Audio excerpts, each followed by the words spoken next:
जो खान साहब की रिहाई है या किसी भी अंडर ट्रायल की जो रिहाई है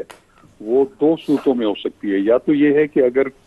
किसी को किसी मजाज अदालत ने सजा सुनाई हुई है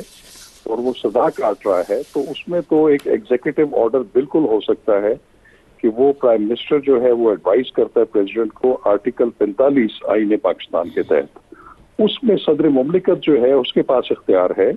कि वो किसी भी अदालत किसी भी ट्राइब्यूनल जो है उसकी सजा को जो है वो खत्म कर सकता है, उसको माफ कर सकता है, उसमें कमी कर सकता है, उसको मुअत्तल कर सकता है। तो सजा याफ्ता के लिए तो आर्टिकल 45 मौजूद है। लेकिन जहां तक कोई भी शख्स जिसके जो कि जुडिशियल कस्टडी में है और या एक से ज्यादा उसके खिलाफ ट्रायल चल रहे हैं मुख्तलिफ अदालतों में, तो उनकी जो रिहाई है वो एग्जीक्यूटिव ऑर्डर से नहीं हो सकती। वो तो सिर्फ उस सूरत में हो सकती है या तो वो प्रोसिक्यूशन जो है वो वापस ले ली जाए। मसलन अगर FIA का केस है और FIA जो है वो अपना केस ही विड्रॉ कर ले तो उस सूरत में तो ठीक है, वो रिहाई भी हो सकती है। इसी तरह अगर कोई नैब के केस में अंडर ट्रायल है तो उसमें भी जो प्रोसिक्यूटर जनरल है उसके पास भी इख्तियार है